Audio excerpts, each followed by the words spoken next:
We've all seen what AI can do, right? The incredible images, the mind-blowing text, but have you ever stopped to think about what's actually running the show behind the curtain? It's not magic, it's this. Complex, invisible engine of software, a stack of code that's constantly changing, and it's the real foundation of all modern AI. So today, we're going to pop the hood and see how this engine is actually built layer by layer. Right at the very bottom, the absolute bedrock of this whole thing is the technology that lets our software talk to the hardware. We're talking about NVIDIA's CUDA. You can think of it as the fundamental language that unlocks the insane parallel processing power you need to make AI work. And that really brings us to the big question, doesn't it? What does it actually take to run one of these huge AI models? Well, the answer is a lot more than just a beefy graphics card. It's really a journey up through all these interconnected layers of software, where each one solves a really critical piece of the puzzle. So here's our game plan. First, we'll get the 30,000-foot view of the AI software stack. Then we'll dive right to the bottom with CUDA, the GPU's native tongue. From there, we'll move up to PyTorch, which is what developers actually use to build stuff. Then we're going to zoom way in on a super optimized little piece called FlashInfer. And finally, we'll see how a platform like RunPod just packages the whole shebang up and makes it easy. Okay, first things first. What even is a software stack? It's really just a set of technologies that are layered on top of each other. Each layer builds on the one below it. For AI, this stack is what turns a developer's cool idea into, trillions of calculations happening on a GPU. Let's make this real with an analogy. Picture a smart home. CUDA, that's the raw electrical grid outside. It's incredibly powerful, but you can't just plug your lamp directly into it, right? PyTorch is the wall outlet that makes all that power safe and easy to use. FlashInfer? That's like a custom, super efficient motor for a specific appliance, maybe your air conditioner. And RunPod? Well, that's the fully wired, move-in ready smart home that you can just rent by the hour. All right, let's start at that foundation, CUDA. This is NVIDIA's baby. It's the platform that gives you low-level access to a GPU's instruction set and all its memory. It is the non-negotiable layer that makes all the parallel computing magic happen. And what's wild is that this foundation is evolving at a breakneck pace. Just look at this timeline from the last couple of years.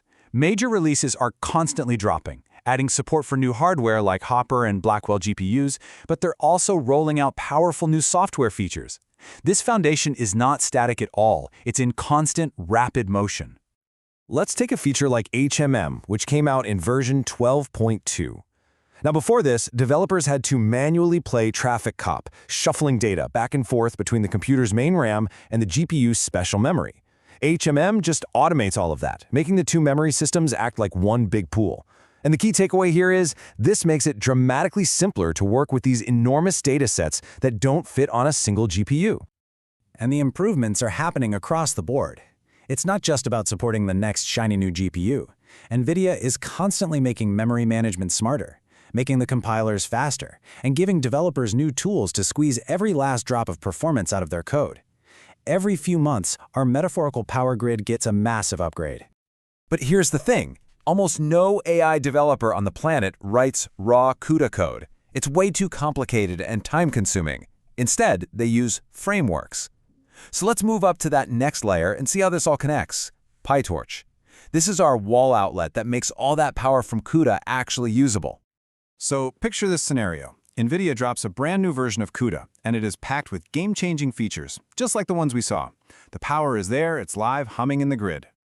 But there's a huge problem. The AI developers building their models, they can't actually use any of those new features yet. There's this gap between the low-level power and the high-level tools they need to use every day. And this quote? This is the sound of that gap.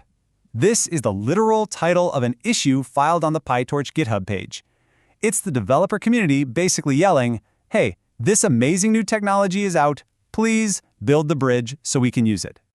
And that is exactly the role PyTorch plays. It takes the latest CUDA release, it integrates all its new features, and it bundles it all up into a nice new version of the framework. So when a service like RunPod offers a PyTorch 2.4 plus CUDA 12.4 template, what they're doing is giving developers a pre-built, perfectly matched outlet for the latest and greatest power from the grid. Okay, now let's get even more specific. Inside a framework like PyTorch, you have these highly specialized little components, our custom motors. And FlashInfer is a perfect example. It's designed to solve one of the single biggest bottlenecks in large language models, something called the attention mechanism. So, what is attention? Well, in simple terms, it's how a model decides which words in a sentence are the most important ones to pay attention to when it's trying to generate the next word. It's the computational heart of models like GPT, but man, it is incredibly demanding, especially when you're feeding it long chunks of text.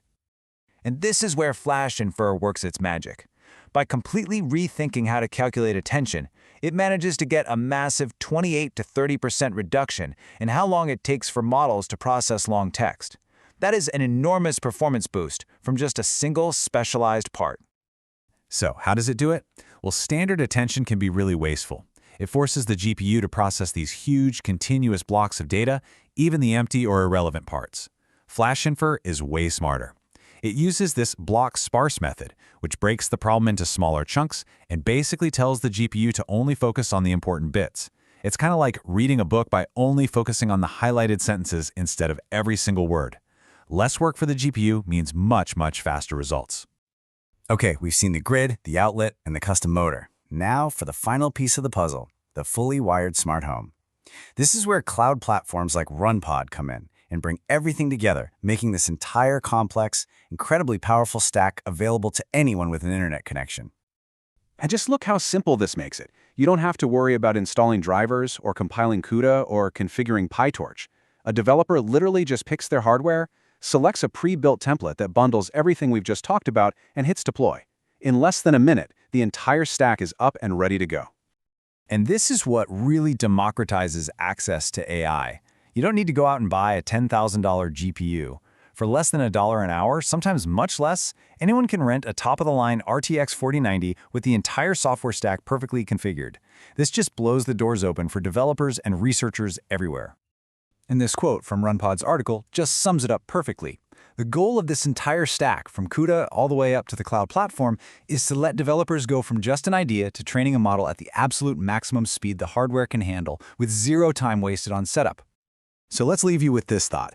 Every single layer of this stack, from the bare metal with CUDA to the frameworks like PyTorch, all the way up to the cloud access, it's all evolving at the same time. And these aren't just separate improvements, their performance gains compound on each other.